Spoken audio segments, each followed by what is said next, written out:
Glória a Deus, meus irmãos, glória a Deus, Sebrada Gachandarábia.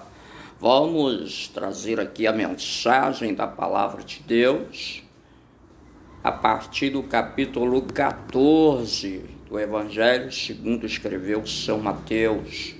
Nós estamos agora aqui vendo que Herodes, o tetrarca, ouviu falar sobre a fama de Jesus.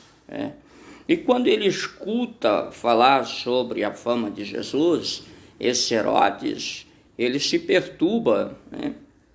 Ele era chamado de tetrarca porque era governador ali de uma parte, de 4 partes do reino. E nós vamos ver que ele era o regente da 4ª parte. Nesse caso, tetrarques, em grego, tetrarques vem a ser um regente da 4ª parte. E o mais importante aqui é que ele regente da Galileia, da Pérea, que foi ligada a Herodes Antipas, um dos filhos de Herodes o Grande. Esse Herodes Antipas era filho de Herodes o Grande. Cada um dos filhos ganhou uma parte ali para governar. Depois nós vamos ver que Filipe também governava uma parte. O que incomodava Herodes é que ele, ouvindo a fama de Jesus, ele achava que era João Batista, Primeiro, ele se incomodava porque João era mais famoso do que ele. E que João chamava atenção porque as multidões corriam atrás de João para ouvir a pregação, enquanto que ele não conseguia atrair ninguém. Então, observando assim, existia ali um ciúme, uma inveja do sucesso de João e das verdades que João pregava, Nós vemos hoje que quando a gente começa a pregar, aí dentro da própria igreja existem alguns endemoniados que têm inveja, que têm ciúme, e o pior é que o diabo ele procura sempre aqueles que estão na liderança, Tem por aí um endemoniado que sempre se levanta contra o ministério daqueles que são pregadores e profetas de Deus na terra, Mas esses endemoniados vão pagar caro, até se libertar. Porque se quiser tem libertação, Eu mesmo faço a campanha de libertação. Quanto maior o pastor endemoniado, mais eu jejum e oro. Eu faço igual Jesus, 40 dias com 40 noites para libertar o endemoniado. Nós vemos que João foi lançado no cárcere, uma fortaleza, agora a fortaleza de Maqueiro, perto do Mar Morto, Tinha 2 masmorras escuras, feito de paredes fortes e profundas, E ali João ficou preso até ser decapitado. João, que tem o costume de pregar livre, quase 1 ano pregando ali o Evangelho, agora estava o Evangelho do Reino, dizendo: arrependei-vos, é chegado o reino dos céus. Agora estava preso, João pregou ali, mas aí veio esta mulher imunda aqui, chamada de Herodias, uma mulher imoral, uma mulher vingativa, uma mulher que se rebaixa a usar a filha para alcançar fins pessoais, Até hoje tem esse tipo de gente aí, imoral, vive na imoralidade. Tem a pessoas vingativas, mulher vingativa, e a mulher que pega suas filhas e usa para ganhar alguma coisa em troca, para se dar bem, entendeu? Então, tem que ter cuidado aí, irmã, para você não se encaixar nesse negócio. Você vê que está fazendo assim alguma dessas coisas erradas, pula fora aí, porque isso é coisa de Herodias. O nome da filha seria Salomé, da idade de 16 entre 16 e 17 anos, era uma princesa agora, né? Já que era filha de rei, era princesa. E algo que chama a atenção aqui dos historiadores, dos eruditos, é que as princesas, elas não dançavam em ambiente vulgar. E essa princesa aqui, ela foi dançar exatamente num baile sugestivo, né?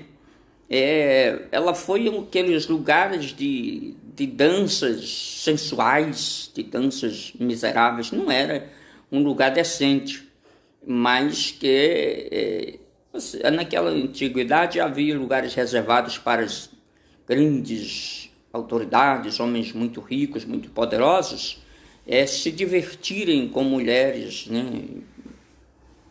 Mulheres que se davam ao prazer, às concupiscências com os homens adúlteros, fornicários.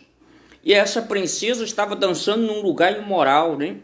E veja que ponto deixou o diabo, levou a mente de Herodias para matar João. Colocou a própria filha para dançar num ambiente de prostituição, de imundícia. Baixou o nível ali totalmente. E ela deixou de ser aquela linda princesa honrada para ser uma bailarina de prostíbulo. Para poder... ela nem sabia o que ia acontecer, porque a mãe estava aí tramando tudo por trás. E quando ela ganhou aquele concurso daquela noite, ela pediu a cabeça de João Batista num prato, né? Herodias era descendente de Herodes o Grande, né? E esposa de Herodes Filipe. Divorciou-se para casar com Herodes Antipas, de acordo com alguns historiadores, ela seria sobrinha de Herodes Antipas, né? Casou com o próprio parente, é uma mulher imunda mesmo. Herodes Antipas divorciou-se de Aretas, filhas do rei da Arábia, da porção chamada rei da Arábia, da porção chamada Nabateia, né? Então essa mulher aqui era uma mulher imunda, e esse Herodes aqui era um cara de consciência culpada, de culpa, era um homem fraco, e Herodias conseguia manipulá-lo, seduzi-lo, né? Vamos ver aqui, Herodias queria ser rainha ao ponto de colocar na ideia de Herodes, né, que ele fosse lá em Roma para falar com Calígula, para passar ele para rei, porque assim ela ficava com o título de rainha, né? Ele era tetrarca, ele era governador ali de uma das partes, então da Galileia e da Pérea, né? Então agora nós vemos aqui que Agripa, que era irmão dela, de Herodias, ele mesmo impediu que o seu marido recebesse título de rei, né? Porque via que ela tinha um desejo de fazer algo assim, e poderia ser até contra Roma e depois causar um problema maior ainda, né? Então aqui nós vemos que Jesus, Mateus, agora nós vamos entrar aqui em Mateus 14, 13 ao 21, fala da multiplicação dos pães, né? Um momento histórico aqui. Jesus está numa região desértica ali, e observamos aqui que ele está num lugar que, para os historiadores, dizem que esse lugar aqui ao redor tinha 240 cidades, né? Outros dizem 204, né? Isso tem que ser corrigido por eles mesmos. Nós vamos acompanhar aqui essa parte, Brada e Candaracheia.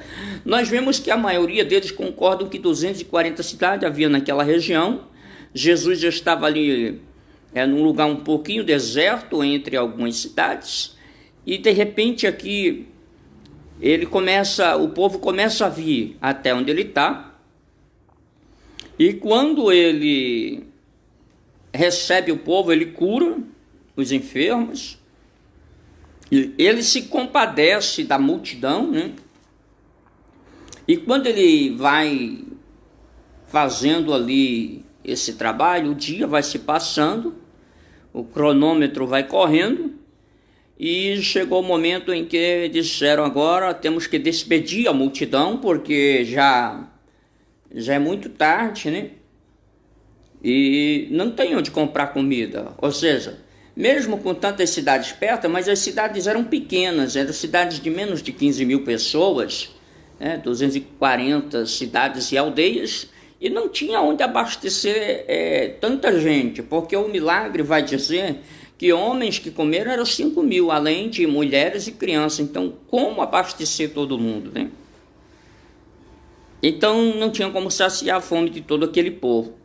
Então, Jesus, ele, certamente porque foi aquela região desértica, ele, como ser humano, ele precisava um pouco de descanso. Ou provavelmente ele quisesse ficar só um pouquinho, né? Ou quem sabe ele não estava querendo se expor aos perigos das perseguições religiosas e políticas da época. Porém, ali, de acordo com a santa palavra de Deus, nós vamos observar que o povo foi em busca de Jesus, né?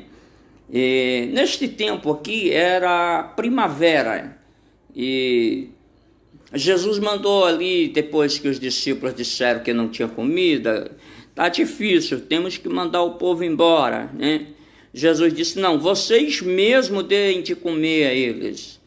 E eles disseram que aqui não tem mais nada, a não ser aqui 5 pães e 2 peixes, né? Então aqui nós vamos ver o que é tão pouco para uma grandíssima multidão, que por causa que preenche sempre aperto, que enche o saber, prodeixe sobre liberar. Mas Jesus não quer saber o que você tem é pouco, quer saber o tamanho da sua fé. Porque se aquele rapaz que tinha aqueles peixes e pães dissesse: não, o negócio é meu, eu vou comer, e agora? Ficava o resto. Como ia fazer milagre se não tinha nem o suficiente para começar, né? Então, para fazer milagre, nós precisamos colocar a nossa fé e aquilo que nós temos em ação, né? E aí, pela palavra de Deus, nós vamos observar aqui, pela palavra do Senhor, que ele mandou sentar ali, ele mandou sentar as multidões na relva, né? E quando eles sentam ali, ele faz a oração de abençoar aqueles pães e peixes, dando graças a Deus. A oração judaica mais comum era breve, era bendito és tu, Jeová nosso Deus, Rei do universo, que faz brotar o pão da terra. Então esta era a oração, era rápida, né? Não é aquela oração comprida que a gente ora para marchar no espírito. Não, essa oração aqui é rapidão mesmo. E aí, pronto, terminou a oração, Jesus partiu o pão, deu aos discípulos, e os discípulos distribuíram com a multidão. Então, o que há de interessante é que no reino de Deus, as coisas não começam na portaria.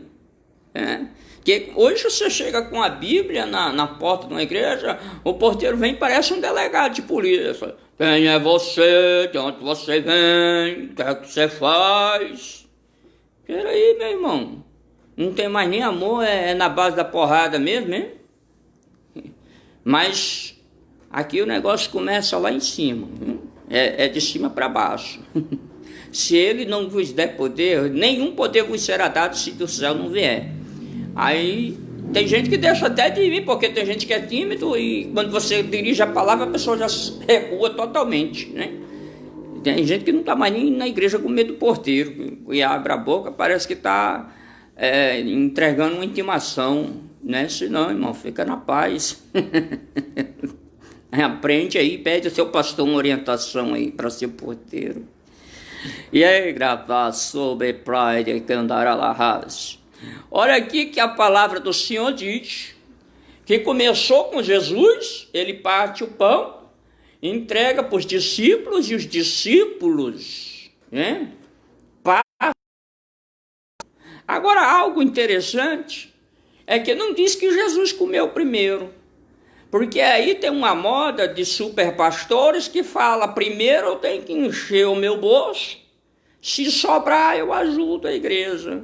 E aí está o irmão lá desempregado 1 ano, 2, com o Brasil aí com milhares, mais de 20 milhões de desempregados agora, o irmão passando fome, com água, luz atrasado, o pastor só manda pedir dinheiro, dízimo de oferta, até pela internet agora, porque já com a desculpa de não ir para a igreja nem ter culto. Aí vamos lá, e pressionando irmãos que não tem mais nada para dar, entendeu?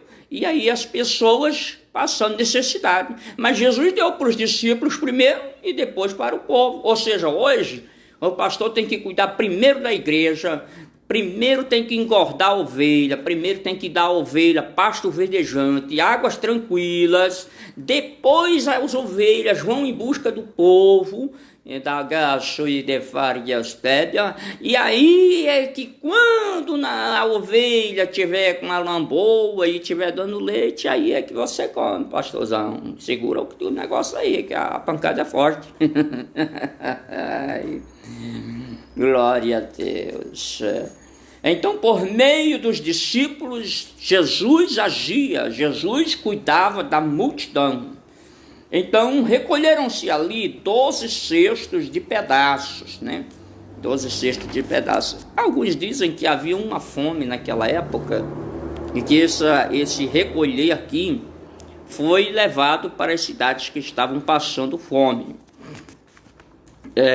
Nós observamos que na palavra do Senhor vai dizer aqui que 12 cestos de pedaços foram recolhidos, 5.000 homens, mulheres e crianças comeram, e aí o milagre estava feito, né? As pessoas agora podiam ir o seu caminho, porque Jesus não ia despedir ninguém passando fome. Jesus teve cuidado ali com o povo faminto, com o povo cansado, com o povo doente, enfermo. Jesus teve cuidado de todos eles. Hoje falar que o irmão está enfermo, pastor, eu não vou lá não, aí a doença pode me pegar. Vai pegar mesmo, porque você não está em comunhão, porque você não tem condições espiritual, não tem chamado, não foi escolhido e nem tem dom.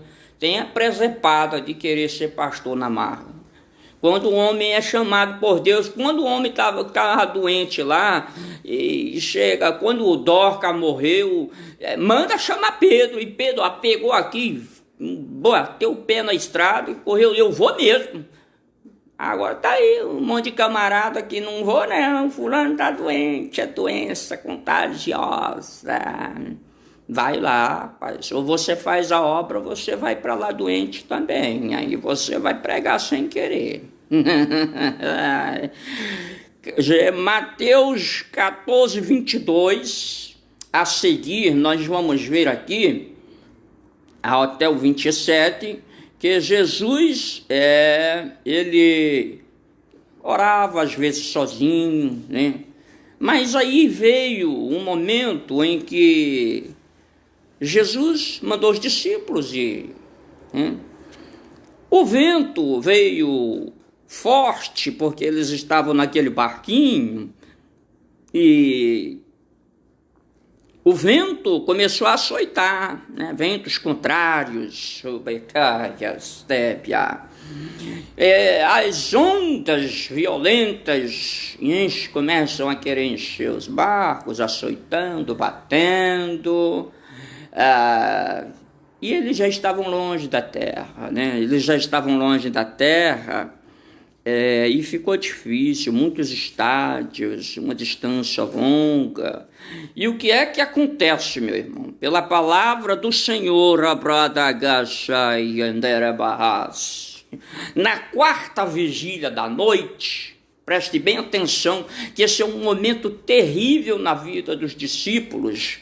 Ventos contrários. Qual é a sua situação hoje? Não tem ventos contrários querendo derrubar você? Afundar você lá no frixa pra Dakai. O brother real de gasto e de fargas. Ora e andai. Ondas que vêm gigantes para te destruir. De vasto coberrar. Ora e derrete. E você longe da terra, no meio de um grande mar. No meio de tanta gente, no meio de um grande mundo, de um país como este, e não tem ninguém para te socorrer. Te prato coberrastéria, coremais e deviastúbia. A Bíblia diz que Deus é o meu socorro, bem presente na hora da angústia. E na quarta vigília da noite, a vigília da noite é a quarta. Mas o que é a quarta vigília? Para os judeus, eles dividiam a noite em 4 partes. A primeira vigília de 6 às 9 da noite, a segunda vigília das 9 às 12, a terceira vigília das 12 às 3 da manhã e a quarta vigília das 3 às 6 da manhã. Ou seja, foi nessa hora que Jesus chegou.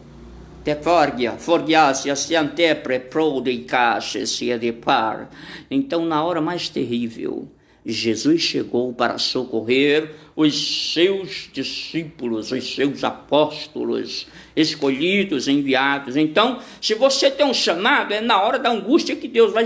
Não, mas a obra está difícil, é um aperto, não tem ninguém. Muitas vezes o obreiro que está ali nos pés do Senhor, fazendo a obra de verdade, obedecendo a voz, a palavra de Deus, ele sofre sufoco neste mundo. Aí ele fala, e agora? E agora é a hora que Jesus vai chegar, meu irmão. Jesus vai chegar. Aí você fala, mas não tem nem caminho para Jesus vir, não tem nem caminho, não tem nem estrada, eu estou no meio do mar. Aí é que é bom. Aí, Xábia, agora é que o milagre é grande, porque os teus olhos e o teu coração, a tua mente está voltado para Deus. Aí é que ele vem te socorrer.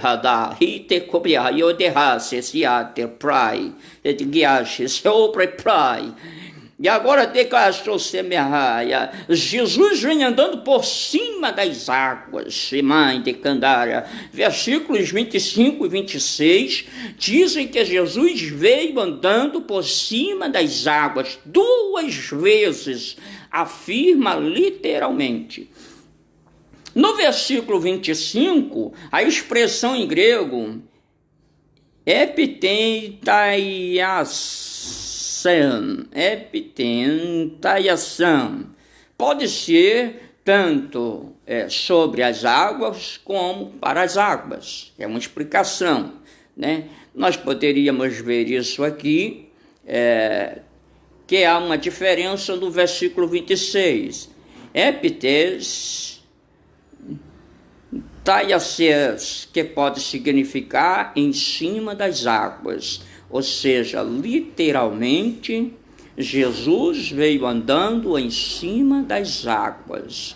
Ele não estava apenas junto das águas, ele não estava apenas se aproximando das águas, mas ele estava andando em cima das águas. Jesus tinha acabado de orar, Jesus estava cheio daquela unção, daquele poder, e aí ele manifesta aquele 100% Deus e vai correndo em cima das águas, caminhando, andando por cima das águas. Meu irmão, se o mar não secar, se não se abrir, mas por cima das águas vem o teu milagre, vem esse Jesus Cristo que cura, salva, livra, batiza, transforma. Não importa o tamanho do seu problema, qual seja a situação, qual seja a área, por cima das águas vem Jesus te socorrer, por cima das águas vem Jesus te ajudar.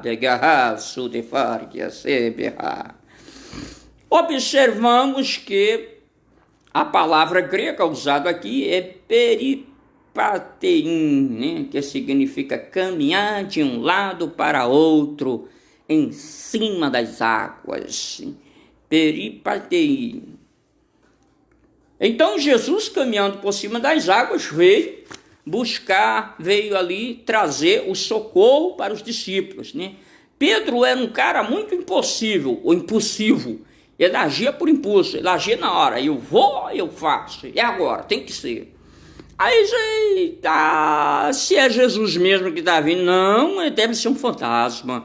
É Jesus? Não, é um fantasma. É Jesus ou é um fantasma? Vamos saber se é. Se for Jesus, eu quero andar por cima das águas. Eita, que Pedro, hein?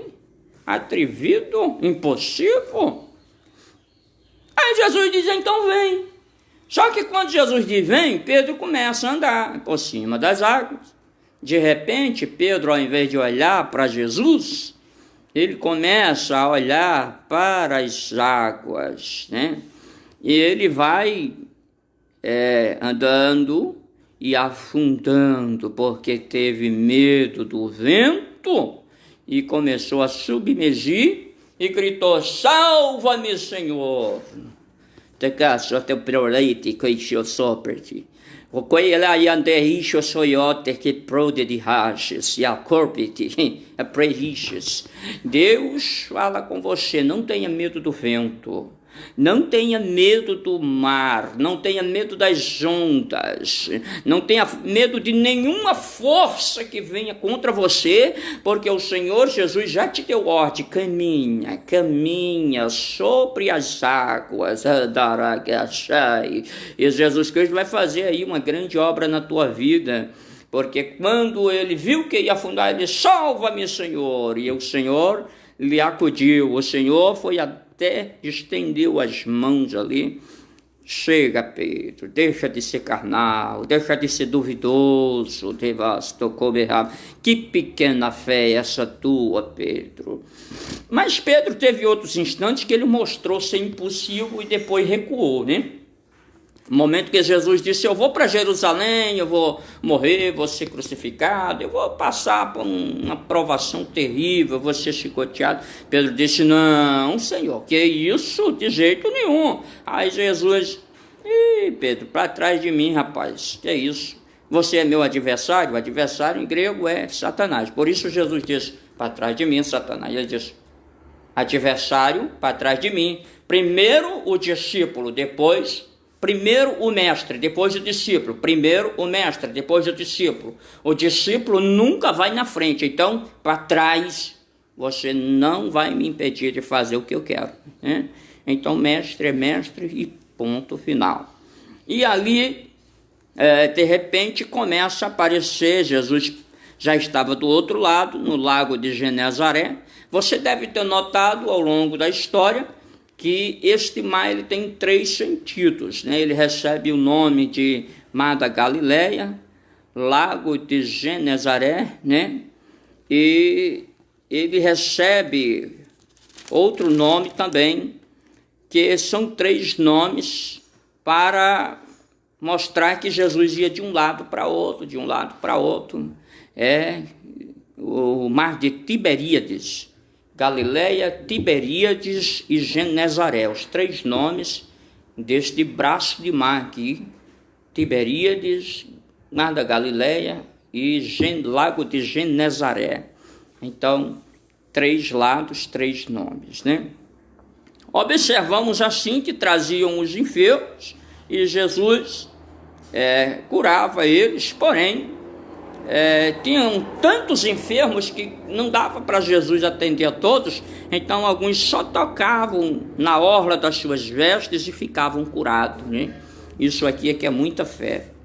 De repente começou a aparecer ali no capítulo de número 15, os fariseus, os escribas, né? E começaram a dizer, por que, né? Os teus discípulos não lavam as mãos quando comem, né? Mas Jesus começa a ver aqui que há ali uma mistura ali de maldade, né? Escribas e fariseus, eles não eram amigos, porque uns criam em algumas coisas e outros noutros, né? Essa parte de lavar as mãos, isso era uma tradição dos anciãos, né? Era a lei antigamente. Para alguns era passada oralmente, outras era por escrita, né? A lei de Moisés foi acrescentada algumas coisas a mais, né? E com isso foi codificado no Mishnah, e isso aí é uma parte do Talmud, né? É uma parte do Talmud, Mishnah. Então, esse Talmud, ele é o código da lei de Moisés, que traz o conhecimento da lei, e acrescentou-se algumas coisas da tradição, né? A lei, ela tinha ali uma possibilidade de que as pessoas colocassem os seus bens no nome do templo, né? E Jesus disse aqui, ora, lavar as mãos vocês estão preocupados, o problema é que vocês não estão obedecendo seus pais e as suas mães, vocês não estão honrando seus pais e as suas mães. E a lei de Moisés dizia, em Deuteronômio, que se um filho fosse rebelde, ele era levado para ser julgado pelos anciãos, né? Mas alguns filhos, eles tinham tanta maldade no coração, aqui neste caso, que eles pegavam os bens dos pais, se livravam dos pais, colocavam em nome do templo, através dos escribas, faziam um documento, para quando os pais morriam, eles iam lá, recebiam de volta a propriedade e pagavam uma propina aos escribas, né? Que safado esses escribas, né? E quantos escribas tem dentro das igrejas hoje, né? Recebendo propina de gentes importantíssimas. Tem gente que negocia casa, negocia carro, negocia animais e dá uma partezinha lá para determinados pastores, determinadas igrejas. E não, tá tudo bem. E o miserável do obreiro que recebe a oferta propina, ele não prega mais a verdade porque vai ofender aquele que lhe deu o dinheirinho a mais por fora, né? Tome vergonha na sua cara, pastor, se converta. E aqui a palavra de Deus vai mostrando aqui que eles invalidavam a lei, porque eles esqueciam da lei, eles reinterpretavam a lei, eles racionalizavam a lei e ignoravam a lei e desobedeciam a lei. Por quê? Eles não podiam pregar mais a verdade pura. Se eles pregassem, perdia alguns benefícios, bônus, dinheiro das mãos das pessoas sujas. Agora nós vamos aqui entender que alguns versículos de Mateus 15, 10 ao 20, nós vamos ver o procedimento de algumas pessoas que queriam dizer assim: mas o que é que condena o homem? E Jesus já foi dando a lição a eles, que o que condena o homem não é o alimento maltratado, né? O que condena o homem, porque os judeus, eles tinham essa moda de dizer, não, os alimentos têm que ser bem tratados, né? Então, quando eles iam no kosher, quer dizer, no açougue, eles procuravam saber a origem daquele animal, a morte. Eles especulavam no sentido de pureza. Na ideia deles era um sentido de pureza, né? Mas Jesus disse: o que procede do coração, isto é o que condena.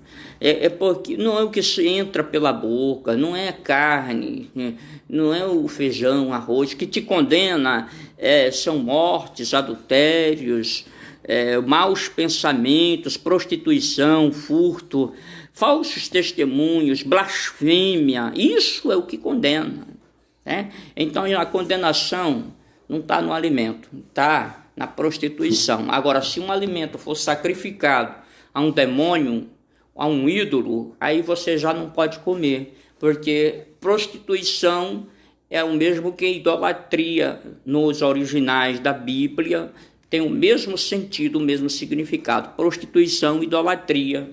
É como quem apostatou da fé, se desviou-se de Deus e está participando da mesa dos ídolos, dos demônios. Aqui em Mateus 15, versículo de número 21 ao 28, nós vamos ver uma mulher cananeia, né? É uma mulher gentil pedindo ajuda para sua filha endemoniada. E o que é que o Senhor faz. Essa mulher vinha gritando, os discípulos diziam: manda embora, está perturbando, está incomodando.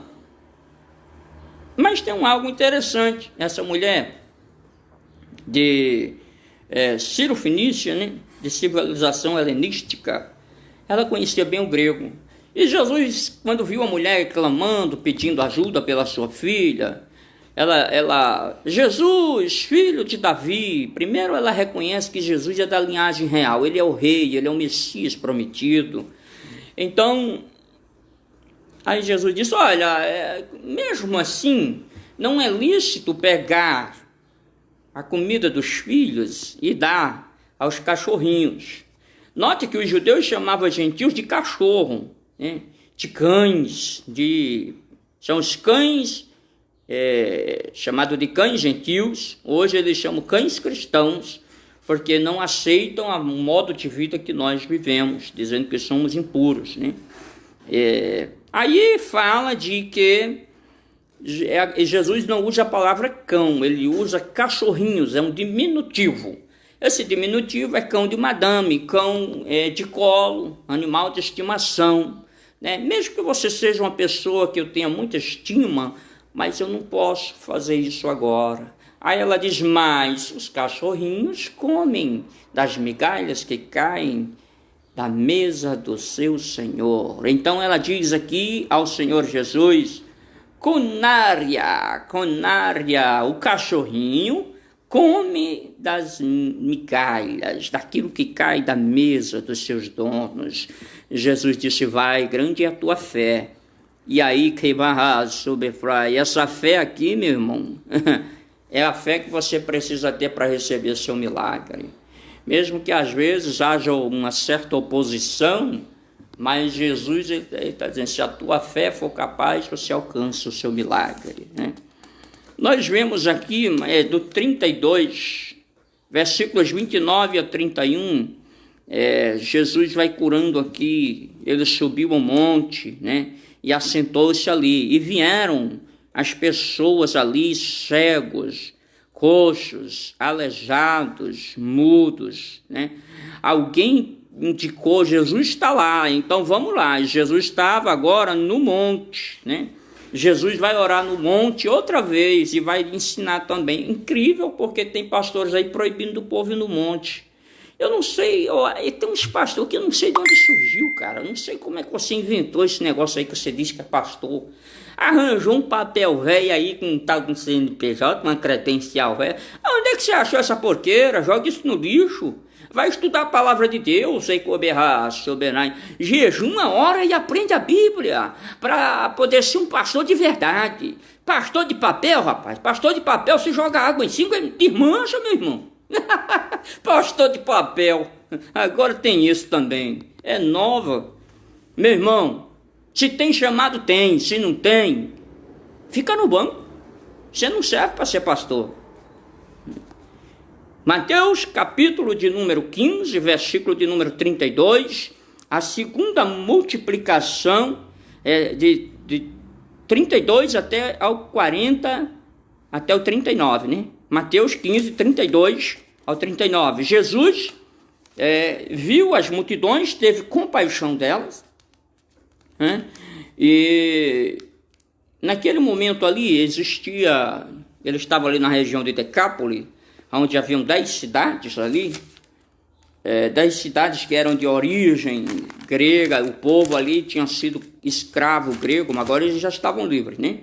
E Jesus mandou que eles assentassem no chão. Agora, já era aqui verão.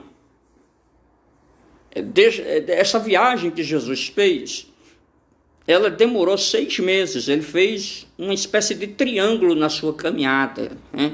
Ele foi por lugares que fez curvas até chegar no mesmo lugar outra vez. Só que aqui ele estava, 6 meses depois, ele estava nessa região aqui de Decápolis. Jesus estava percebendo que o povo continuava ali com ele e não tinha o que comer. 3 dias o povo ouvindo ensinamento. Hoje você dá meia hora de Bíblia, o cara tá, não, primeira coisa que é feche e de berrar subefly. Ah, meu Deus do céu, o povo não aguenta meia hora de palavra, não. Canta 10 hinos, faz uma marcha, pula, profetiza, quando dizer a palavra, ih, olha o horário, irmão, já está terminando, só tem 10, 15 minutos para a palavra. Eu fui um culto aí que não deu 10 minutos não de palavra. E agora, como é? A palavra de Deus é alimento sólido, que sustenta, que dá força, que vaste andarás. Aí, Jesus, ele se compadece da multidão, né? E ele manda os discípulos fazer alguma coisa. Onde havemos de comprar, né? Tantos pães, né? Mesmo que tivesse ali dinheiro, eles não conseguiriam comprar pão para tanta gente, né? E aí eles queriam que Jesus mandasse o povo embora, mas Jesus não. O que é que vocês têm aí agora? Tinha 7 pães aqui, 7 pães, e alguns peixinhos, pouca coisa. Mas onde Jesus está, o milagre acontece. E então ele mandou assentar o povo ali, no chão, literalmente ele mandou sentar o povo aqui, no chão. O interessante é que o povo aqui, eles davam glória a Deus nessa região, e pergunta por que o povo dava glória a Deus de Israel, ao Deus de Israel, e aparece no contexto, no texto bíblico. É porque como eles tinham sido escravizados ali, manipulados, cheio de cultura grega, quando Jesus começou a fazer milagres, eles não cultuavam mais aos ídolos, aos deuses mortos, deuses de prata, de ouro, de madeira, de gesso, não. Agora, eles adoravam agora ao Deus de Israel. Então, isso fez com que Jesus imediatamente, não vamos providenciar aqui para a nossa igreja comer aqui, e nós vamos adorar aqui mesmo. Vamos adorar. E aí Jesus começa a fazer aquele grande milagre. Observação interessante. Na primeira multiplicação, os cestos tinham o nome de cofenos, quer dizer, era usado pelos judeus, era uma cesta em forma de garrafa, um pouco grande, mas em forma de garrafa. Foram 12 cestos de pedaços que foram cheios, né? Mas na segunda multiplicação de pães, as cestas eram chamadas de esfurides. Esfurides é uma espécie de cesta usada pelos gentios, né? E elas eram bem grandes assim, quase parecendo um tambor, e podia até entrar um homem dentro, né? E então aqui o milagre foi grandíssimo. Então Deus providenciou comida ali para aquele povo, né? E os homens que comeram dessas vezes foram 4.000 homens, além de mulheres e crianças, né? Quando fala mulheres e crianças e não dá o número, é porque era uma tradição. A mulher e as crianças, as mulheres e crianças naquele tempo não se contava, não entravam no censo. A tradição, aquelas coisas antigas, denominavam que o homem era o chefe responsável pela casa e se contava por ele. E somente o homem, a mulher e as crianças não entravam, né? Observamos aqui que o milagre foi gigantesco, né? Jesus se preocupou ali, meu irmão, com os enfermos, cansados e famintos. Outra vez Jesus está tendo ali misericórdia deles, tendo cuidado. Jesus era pastor, ele deu o bom pastor da vida pelas ovelhas.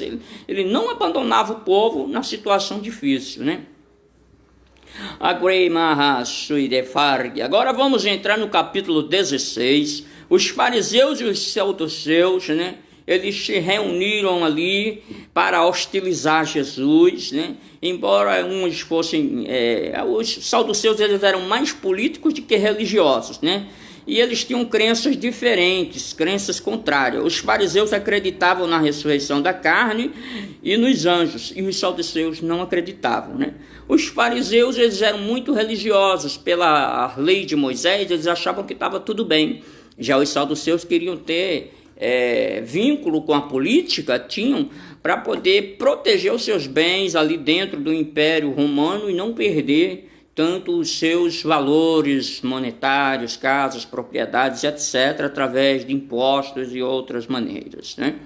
Então, Mateus capítulo 16, versículo, aqui no início do capítulo, vai mostrar que eles queriam um sinal do céu, mas Jesus já tinha dado o seu sinal, né? Jesus falou aqui que o sinal era o sinal do profeta Jonas, né? O sinal do profeta Jonas. Esse sinal do profeta Jonas fala de 3 dias com 3 noites, que Jesus morreria e ressuscitaria ao 3º dia, né? Jesus mostra aqui que tem um fermento dos fariseus, Mateus 16, 5 ou 12, fermento dos fariseus. Jesus estava aqui indo, provavelmente, para Betsaida e de lá para Cesareia de Filipe, né? No sapé do Monte Hermon, a uns 20 quilômetros mais ao norte, né? Esse terreno aqui é muito importante nós falarmos com ele, né? Aqui existe aqui o fermento dos fariseus, que esse fermento aqui é doutrina errada, ensinamento errado, bases erradas, gente que nem sabe o que está dizendo. Meu irmão, minha irmã, procura aprender a palavra para você não se enganar com gente que não sabe o que está dizendo. Aprende a palavra de Deus. O fermento dos fariseus é perigoso. E tem muito fariseu aí. Eu sou o chefe da religião. Eu estou na cadeira de Moisés. Eu sou o cara. Eu sou o comandante. Aqui é eu. E fica até difamando os outros, porque fariseus, saduceus, eles difamavam Jesus. Eles diziam que Jesus era impuro, que Jesus não obedecia às leis morais de Israel através das leis de Moisés, né? E tá por aí, a gente tá pregando a verdade, curando enfermos, expulsando demônio, e tem um fariseu, filho do cão, todo endemoniado, difamando por aí. Mas os demônios que saem do povo vai pegar ele. Aí a Bíblia diz que Jesus percebeu ali que os discípulos esqueceram de levar pão, né? E o que é importante aqui é que alguns historiadores chegam a dizer que os discípulos esqueceram de levar pães, mas eles teriam roubado um pão na história dos pães passados, porque eles tinham medo de que Jesus não fizesse um milagre e eles ficassem com fome. Aí ele diz aqui, ora, vocês não compreenderam o que aconteceu lá quando nos 5 pães, que alimentou 5.000, e também no dia que 7 pães alimentou 4.000, né? Aí Jesus dá a eles a entender que Jesus era revelado de que eles estavam sendo mentirosos, enganadores ali, por debaixo do pano, né? Recolheu 7 cestos aqui de pedaços. E aí, meu irmão, não adianta você querer enganar Deus, não. Roubou o pão, o escondeu, porque podia ser que Jesus não fizesse um milagre. Já pensou que qualidade de crente nós temos às vezes dentro da igreja? Uma vez Deus curou uma irmã e ela tomava um remédio lá, né? Todo dia. Aí o pastor falava assim, e aí, irmão, um milagre, é benção, é glória. Ela, eita glória. Mas todo dia tomava um remédio. Mas curou mesmo, irmã? Curou, pastor, curou. Mentindo. Continuava com remédio. Escondido tomando. Se curou, curou. Se não curou, fala, não, pastor, não curou e eu estou indo ao médico, estou tomando remédio e não tem problema nenhum com isso. Tem coisas que é para Jesus fazer e ele faz. E tem coisas que é para a medicina fazer e você tem que ir no médico mesmo. Então só não pode mentir. E dizer que tem um milagre que não teve. Dizer que teve uma cura que não teve. Tem que falar a verdade. Conhecereis a verdade e a verdade vos libertará. Tá bem? E essa frase é bíblica. Ela não é do Bolsonaro. É meu presidente, mas ela não é do Bolsonaro, como o povo diz. Esse é o versículo do Bolsonaro. Não, esse versículo é da Bíblia. O Bolsonaro usou, glória a Deus, se elegeu, meu presidente, amo, respeito e oro por ele, porque a Bíblia diz, ora pelas autoridades e por todos os homens. Mas esse versículo não é do Bolsonaro, é da Bíblia. Amém? Glória a Deus. Nós vamos juntar aí essas autoridades tudinho para nós levar o evangelho para a China, né? Nós vamos preparar obreiros para levar para a China. O meu desejo é evangelizar a China. Eu não sei falar nenhuma palavra em mandarim, que é uma das principais línguas, mas a igreja já deve ter aí gente que sabe falar mandarim, e vamos juntar os chefes mundiais aí do Brasil, Estados Unidos e outros países cristãos para levar o evangelho para a China. 1,5 bilhão de pessoas precisam saber a verdade sobre Jesus, precisam conhecer que Jesus era o Messias, o Filho de Deus, o único Salvador do mundo. Buda não faz nada. Nós vamos falar aqui da palavra de Deus. Vamos ver se os 10 maiores países do mundo, onde estiver o cristianismo, nós levamos a palavra de Deus para a China. O meu desejo é ganhar almas. São 1,5 bilhão de pessoas precisando de conhecer Jesus. Jesus, ele vai aqui, já terminando este momento de falar sobre o fermento dos fariseus, falando aqui das desconfianças que tinham ali. Aí agora nós vamos entrar, Jesus está em Cesareia de Filipe, e ele está aqui numa cidade que antigamente tinha muita idolatria por ali, né? Nós vemos aqui que lá naquela região de Cesareia de Filipe, tiveram antigamente 14 templos dedicados a Baal, né? Deus dos sírios lá, Baal sírio, né? E aí, ali havia uma colina, e nessa colina haviam cavernas, e uma das cavernas é onde havia uma idolatria pior, porque diz que ali nasceu o Deus Pão. É muita idolatria, né? E aqui, dentro dessa caverna, nascia fontes de águas tranquilas que iam abastecer o Rio Jordão, né? Então, este lugar é importantíssimo, porque dali as fontes que iam abastecer o Rio Jordão é importante para o povo daquela região de todo Israel, né? Em Cesareia de Filipe também tinha lá um templo de mármore branco, que era uma idolatria do templo dedicado a César, né? Foi construído por Herodes o Grande.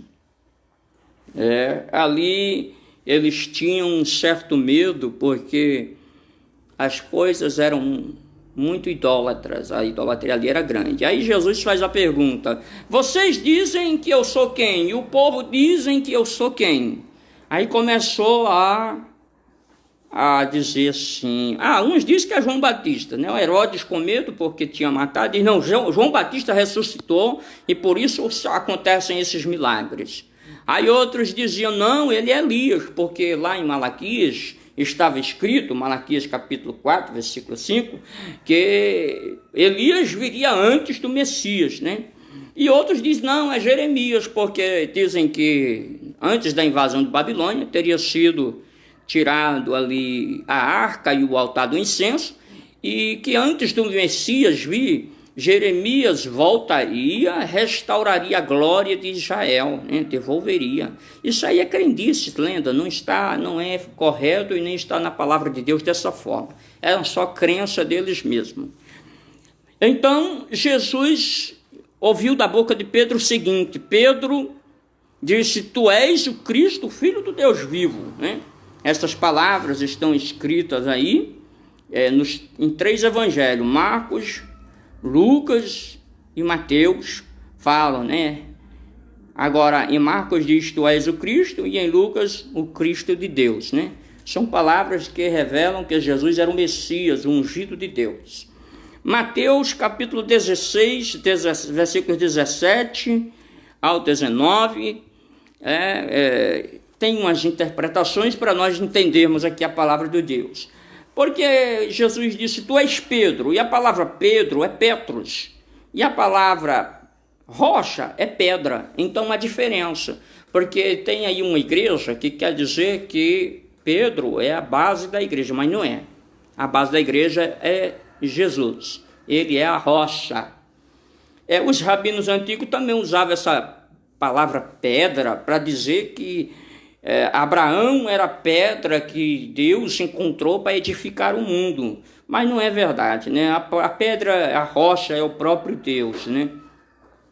Em Deuteronômio 32, 4 e versículo 4 e versículo 31, em 1 Samuel 2 e 2, 2 Samuel 22 e 2, 2 Samuel 22 e 32, Salmo 18 e 31, falam que a pedra é Deus, a rocha é Deus, e portanto não é Pedro a pedra, e sim, e ele mesmo disse que lá nos textos, que ele é a principal pedra de esquina, a pedra rejeitada pelos edificadores. Na sua própria epístola, Pedro fala estas expressões, este versículo, né?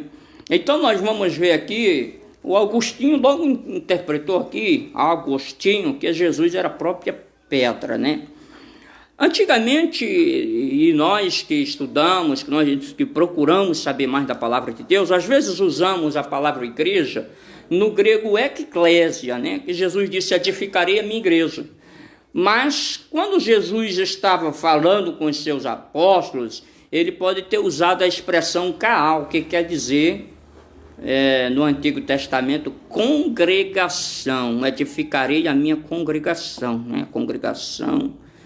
Então, que muitas vezes se referia a Israel, né? Referia-se a Israel. Mas que a partir daí, quando Jesus foi rejeitado, a congregação que existe hoje somos nós. Nós somos, veio para o que era seu, mas os seus não receberam, mas a todos quanto receberam, deu-lhes o poder de serem feitos filhos de Deus, né? As portas do inferno não prevalecerão contra ela. Aqui nós temos a imagem de um castelo cheio com portas, né? As portas do inferno dão a imagem de uma fortaleza onde estão os demônios ali, contidos, né? Estão presos, controlados ali. Nas portas de uma cidade, que antigamente as cidades tinham muros e portas, né? Ficavam os anciãos e os governantes para julgar as coisas, né?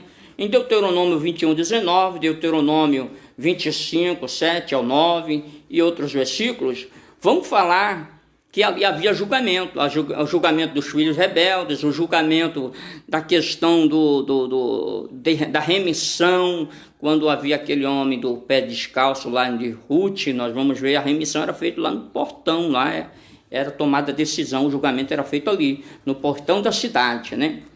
E os governantes, né, eles têm as suas estratégias que podem até se oporem à igreja, mas as portas do inferno nunca prevalecerão contra a casa, a igreja do Senhor, né?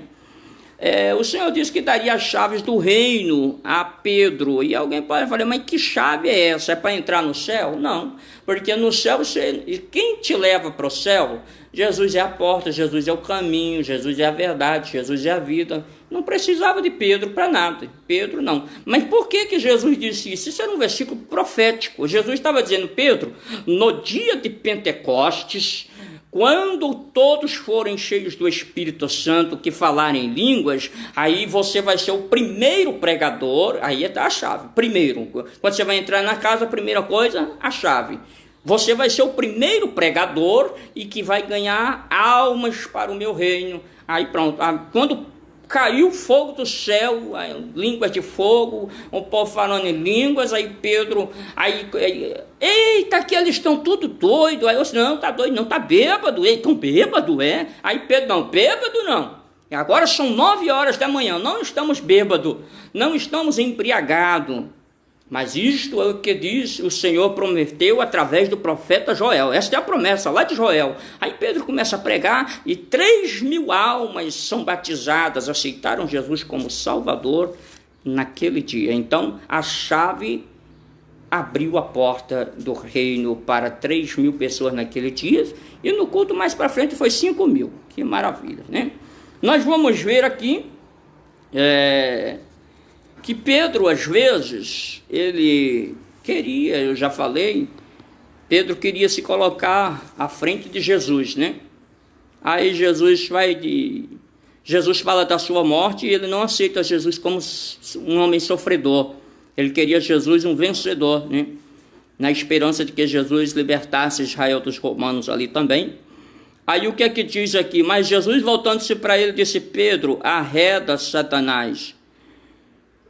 Tu és para mim pedra de tropeço, não cogitais das coisas de Deus, e sim dos homens. Ou seja, Jesus falou assim: Pedro, para nós entendermos essa palavra, em Mateus 4, diz assim: vai-te, Satanás. Essa expressão em grego, né, é o paz de Satana, quer dizer, vai-te, Satanás. Mas quando porque Satanás quer dizer adversário, opositor, né, que não quer que você faça alguma coisa. É adversário, literalmente adversário. Mas quando Jesus se vai falar com Pedro, ele não usa essa expressão, ele usa outra. A que ele usa aqui é o page, o piso, mou, satana, que quer dizer para trás de mim, adversário, para trás de mim. Primeiro sou eu o líder, quem faz aqui, quem diz, quem manda sou eu, Jesus Cristo. Agora eu quero alertar os pastores, não quero que seja Jesus não, você é apenas o vaso, tá bom? Você fica atrás de Jesus. Primeiro Jesus, depois aí Pedro. Olha só, Pedro foi, e Jesus tinha algo interessante com Pedro. Pedro tinha essas ousadias terríveis, mas ele se arrependia. A Bíblia diz que ele, quando negou a Jesus, ele chorou amargamente. E aí, quando ele chora, que ele esvazia-se de si, que aquela tristeza, aquele mal sai de dentro dele, que vai chover a coisa lá decite pro rade que acha sobre a. Aí Deus faz algo interessante com Pedro. Quando Jesus ressuscita, ele chega junto ao mar, eles estão pescando. Aí ele chama Pedro em particular e diz: Pedro, apacenta os meus cordeirinhos, apacenta o meu rebanho. 3 vezes Jesus entregou a Pedro agora a confiança, porque ele pediu perdão. Mas tem pastorzão do tamanho do gigante Golias que não pede perdão. Pastorzão maior do que todo mundo, do que tudo, que não se humilha. E a Bíblia diz: bem-aventurados humildes. Deus resiste aos soberbos e dá graça aos humildes. Bendito seja o nome de Jesus.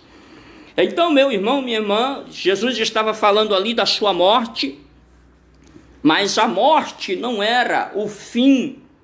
A morte não era o fim. A morte era o sacrifício, porque o seu sangue, e ele veio para ser derramado e purificar de todo pecado. Depois da morte veio a ressurreição, e depois da ressurreição, Jesus apareceu a 500 testemunhas. Depois de 500 testemunhas, Jesus subiu aos céus, está assentado à direita de Deus e intercede por nós. Que Deus abençoe. Estamos encerrando o capítulo 16, próximo vídeo, capítulo 17. Nós vamos aguardar e em breve traremos mais pão do céu, Bíblia, correixa, sorebarra, subeprai de candaralahase. Nós que roei preprai, nós estamos aprendendo a palavra de Deus para viver a verdade. Remanacheia. O meu objetivo é fazer você aprender a palavra de Deus para pregar para alguém a verdade, pregar a palavra viva e eficaz. A espada que vai penetrar no coração, na consciência das pessoas e mudar o seu pensamento. Então, Bíblia é aqui. Este prévias, toube aqui arraste, deberrasto, ite canto alamanche. Glória a Deus, meus irmãos, que Deus te abençoe em nome de Jesus.